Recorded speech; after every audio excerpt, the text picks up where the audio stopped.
Olá pessoal, tudo bem? Na aula passada nós vimos como os químicos determinam a composição percentual ou a porcentagem em massa de cada elemento que compõe uma substância. Em seguida, nós veremos agora como é que eles vão passar daquela fórmula da fórmula centesimal para a fórmula mínima, que é o passo intermediário para nós chegarmos à nossa fórmula mais importante, que é a fórmula molecular, aquela que realmente vai representar os elementos e a quantidade de cada elemento numa molécula. Então hoje nós veremos aqui a fórmula mínima, que é o passo seguinte. Depois que nós vimos e determinamos a composição centesimal, a fórmula centesimal, nós vamos agora partir para a fórmula mínima e é claro que na próxima aula nós veremos então como chegar da fórmula mínima à nossa fórmula molecular. Uma excelente aula a todos!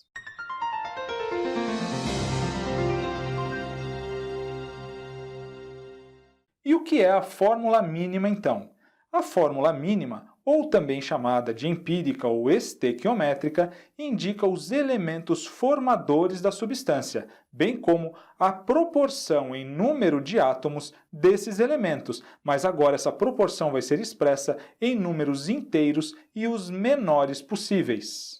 Então veja que a fórmula mínima também vai nos dar, além dos elementos, a proporção em número de átomos, diferente lá da fórmula centesimal, que dá para nós uma proporção em massa. Agora sim nós já chegaremos à proporção em número de átomos, mas não exatamente, necessariamente, o número de átomos que compõe aquela molécula, mas sim o número mínimo de átomos que poderia compor aquela proporção que forma uma molécula. Já já vocês vão entender isso melhor, vendo aqui alguns exemplos. Vamos ver o caso aqui da água oxigenada. A fórmula molecular da água oxigenada é H2O2. Percebam que nós temos aqui uma proporção de 2 para 2, 2 átomos de hidrogênio para 2 átomos de oxigênio.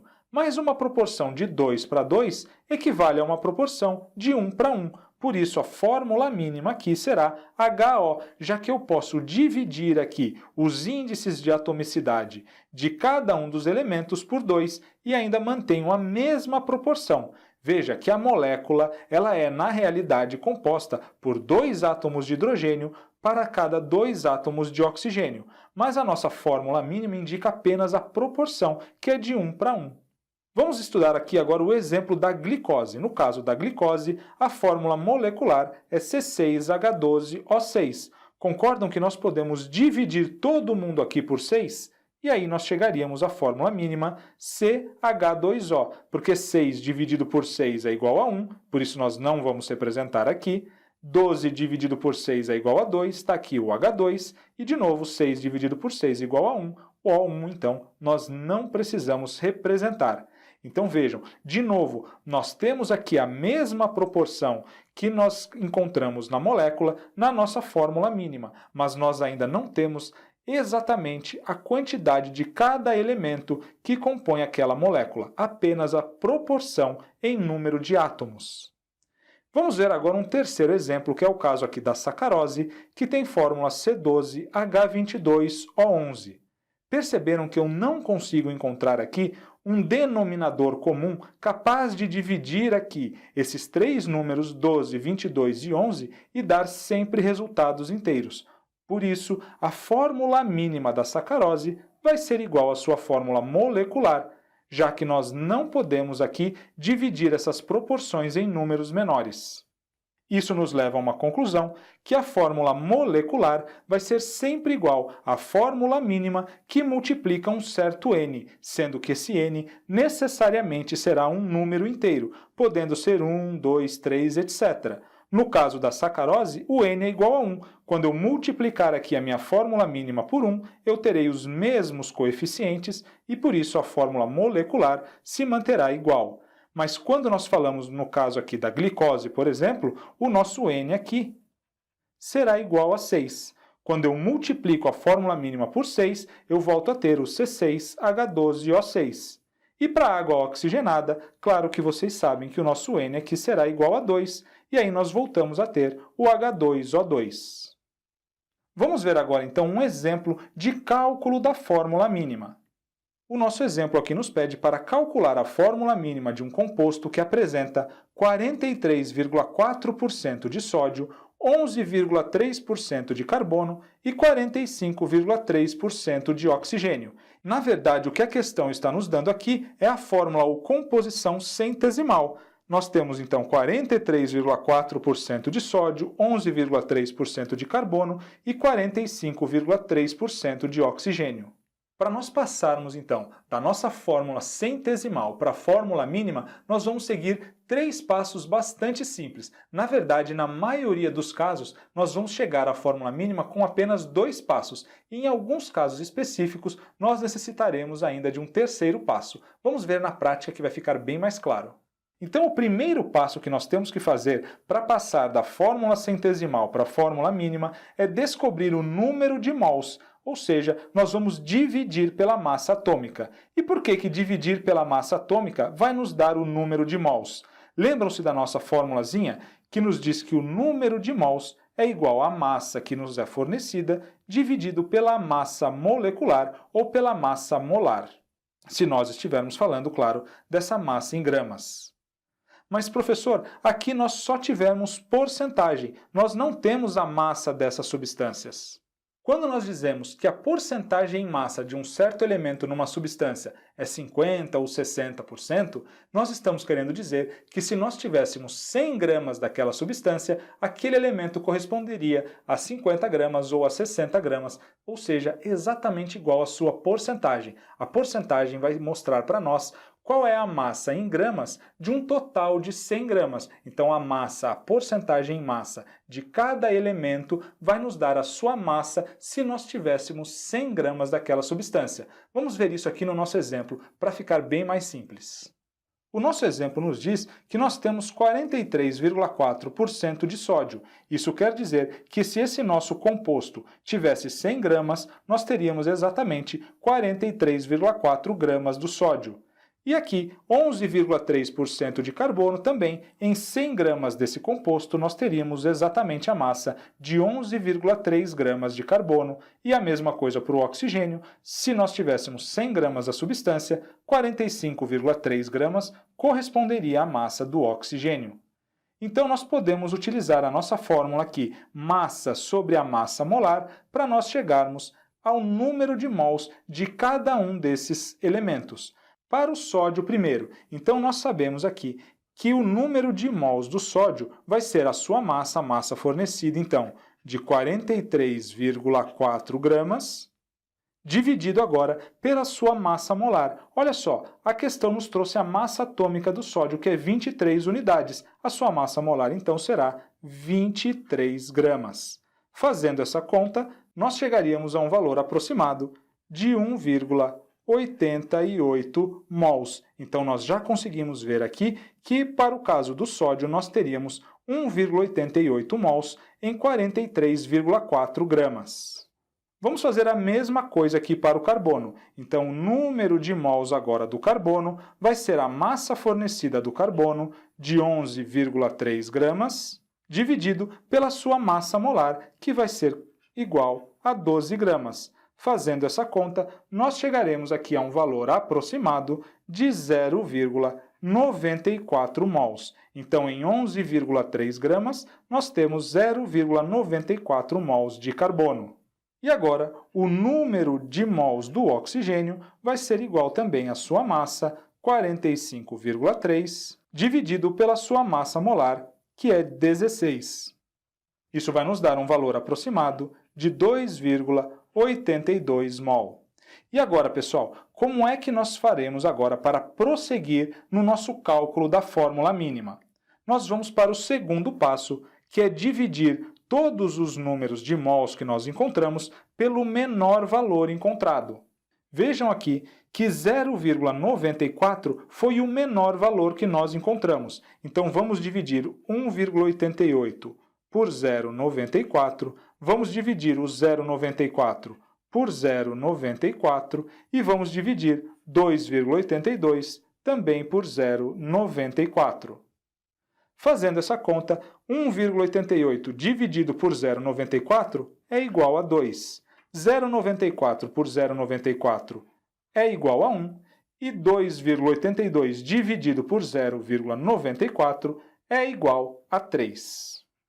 Chegamos, então, à proporção em número de átomos aqui para o sódio, o carbono e o oxigênio, que nos deu, então, 2 átomos de sódio, então nós teríamos aqui o Na2, para cada átomo de carbono, então o carbono, e para 3 átomos de oxigênio. Então vamos chegar aqui ao Na2CO3, que é o carbonato de sódio. Essa é a fórmula mínima do carbonato de sódio.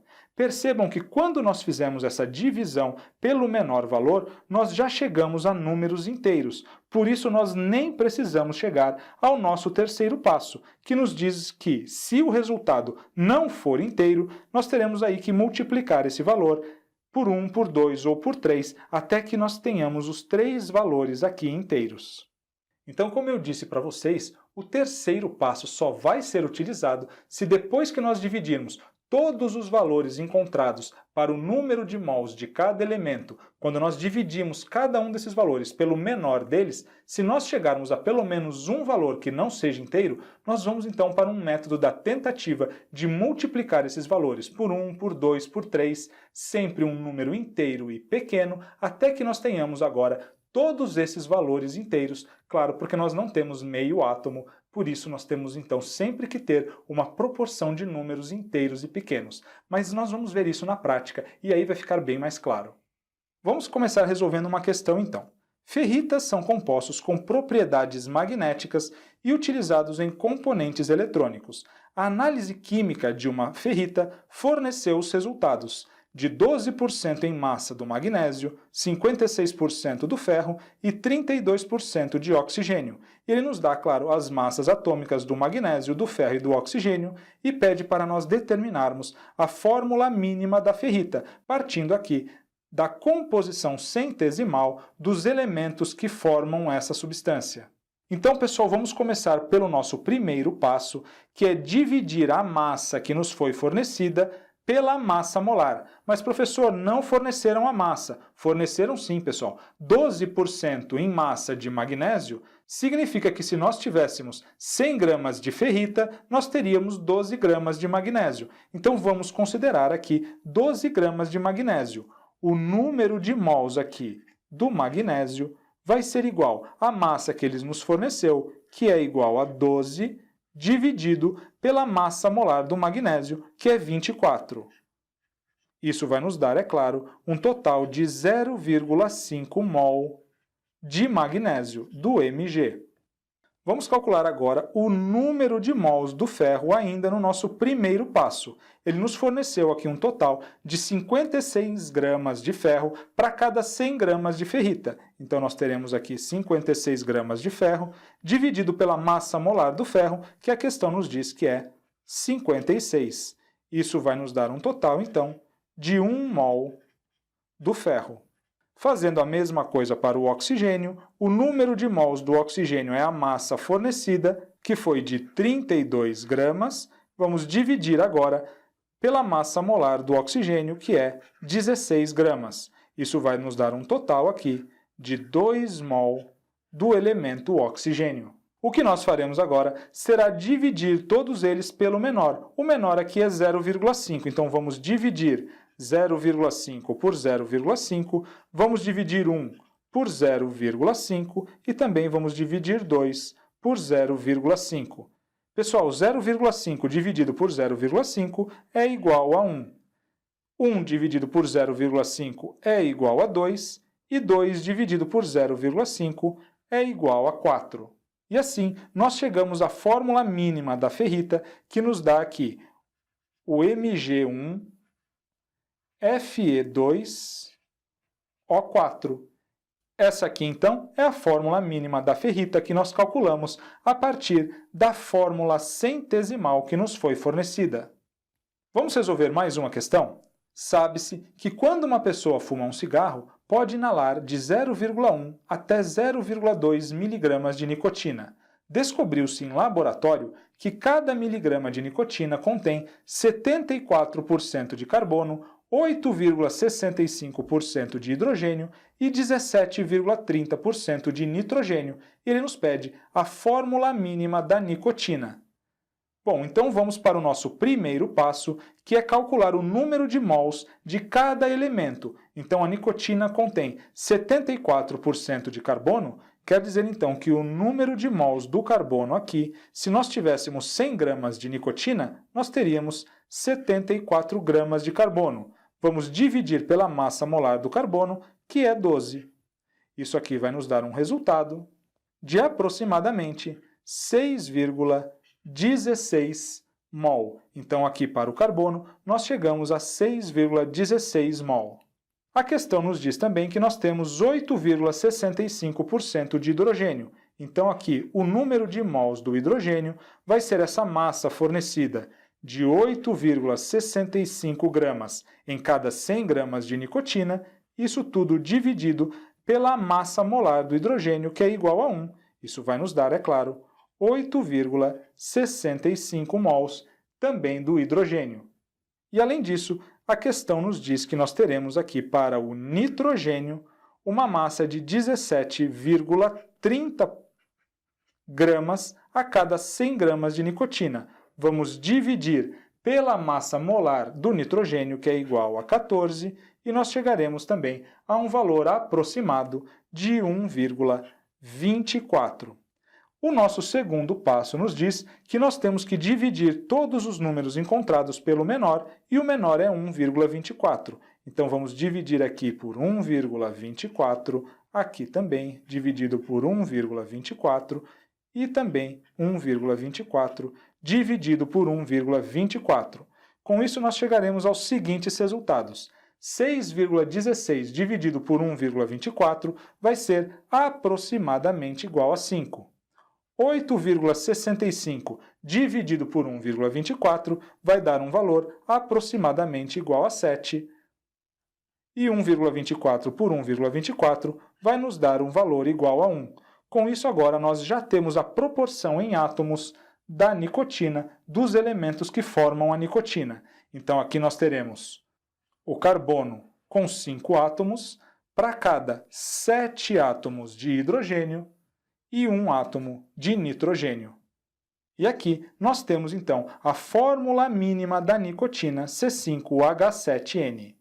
Então, na aula de hoje, nós vimos aqui os 3 passos para nós passarmos da fórmula centesimal para a fórmula mínima. Na próxima aula, nós veremos agora o último passo que faltará nós darmos para nós chegarmos da fórmula mínima para a fórmula molecular, que é aquela mais importante para o estudo da química. Viram então que uma análise química vai nos fornecer a porcentagem em massa de cada elemento que compõe uma substância, nisso que nós chamamos então de fórmula centesimal. Nós vamos aqui utilizar os nossos 3 passos para chegar à fórmula mínima e, em seguida, nós veremos o último passo que nós temos que dar para passar da fórmula mínima para a fórmula molecular e assim conhecer como é que nós chegamos às fórmulas de todos os compostos que nós estamos vendo aqui no nosso curso. Um forte abraço a todos, vejo vocês na nossa próxima aula.